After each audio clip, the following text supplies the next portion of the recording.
Hello and welcome. Today is a brief little video on my first impressions of the NIRA Pro at-home laser that I received in PR last week.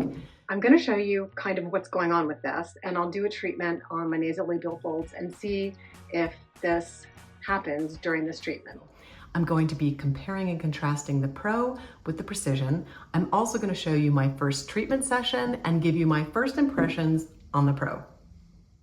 I received the NIRA Pro at-home laser last week in PR. It's an FDA-cleared device designed to reduce the appearance of wrinkles by applying a precise dose of heat to the treated area. The heat produced by this non-ablative fractional laser triggers the wound healing response, which theoretically increases elastin and collagen, increasing the appearance of plumpness in the skin. As you can see, the NIRA Precision has a much smaller treatment head compared to the new Pro. Like the Precision, the Pro has 5 levels of heat. I recommend starting at level 2 to see how your skin tolerates the heat. Unlike the Precision, the NIRA does not have an activating button. It activates when you apply it to the skin. As I did with the Precision, I'll be doing reviews and demos at 90 days, 6 months, and 12 months. I'm going to start incorporating the Pro into my skincare routine today along my brow furrows and marionette lines, but before I get going, I'm definitely going to take some before pictures. This device is frightfully expensive at $600, and I don't expect anybody to run out and buy this before seeing some results. But if you're a complete skincare nerd and can't wait to get your hands on this device, I do have a 10% discount code that can save you a few pennies. Here's my first session with the NIRA. I'm going to start it on level 2. I'm going to do my brow area vertically and then horizontally. I'm also going to do my marionettes and my jowl area. It was too cool on level 2, so I bumped it up to level 3. I ended up increasing the intensity level to level 5 on all areas of my face. The heat was not uncomfortable at all, whereas the heat on the Precision, it took me about 6 months to get to level 5. The application time per area seems a little bit longer than the Precision, but fan will go on and it continues to cool the unit as you use it. I was able to treat both areas of concern in about 8 to 10 minutes with a little bit of fumbling around figuring out how to use the new device. This is a little bit longer than I would have anticipated considering the fact that I do have to still do my Precision around my eye area. So it seems like my NIRA treatment each day is going to take between 10 and 12 minutes. I'll keep you updated on my reviews at 90 days, 6 months, and 12 months, and we'll see how it goes. Here's a look at my before and after. As you can see, the little bit of redness that I got during the treatment completely dissipated within about 5 minutes. I was not going to continue to use the NIRA for multiple reasons. If you didn't see my video, I'll put a link down here. Go check out my video on the Precision. And I thought, well, the NIRA Pro isn't as warm, but that I wouldn't do a review because I just didn't get any results from the Precision.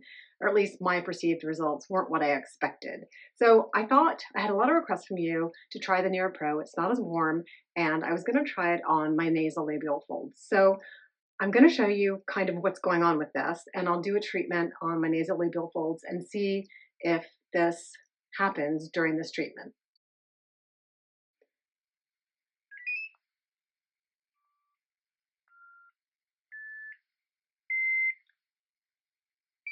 So I'm using it on level 5. It's not very warm. It's supposed to deliver the same dose as the NIRA Precision and not be as warm. And it also treats a wider area. It takes a little longer to treat the area, but that makes sense because the head is a little wider, so maybe it takes a little bit longer for the laser to complete the treatment. So here we go. You just place it on the area and wait for the second beep.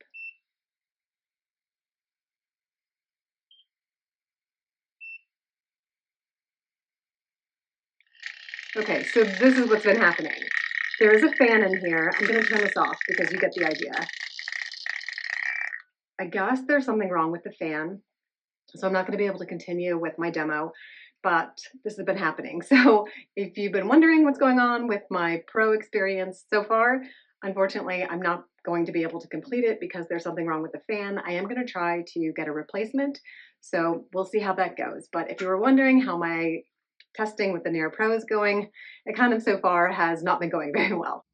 A lot of you have been following along my NIRA laser precision journey for the last year. At my 6-month review, I showed you my befores and my afters, and I also addressed the concern that some of you had that NIRA, the company, was a scam. I can assure you it's not a scam, but that doesn't mean in the last year they haven't had customer service issues and product distribution issues. In my 6-month review, a lot of you made comments. I would say about 10% of you shared some negative situations that you had with the company, but most of you had fairly positive things to say about your results. Some of you were kind of neutral about your results, but what I want to do is encourage you to go back and look at that video and read the comments before you make a purchasing decision. These at-home devices are not cheap, and I really want you to make an informed decision before you make the investment. I'll also link other people's videos so that you have lots of opinions to choose from. It's always good to have an informed decision before you make one of these larger purchases. All you have to do is click the Show More button down below the title of this video, and it will take you to product links, and then it will take you to referred videos that I have for you that I recommend that you watch. Wishing you all a skintastic day.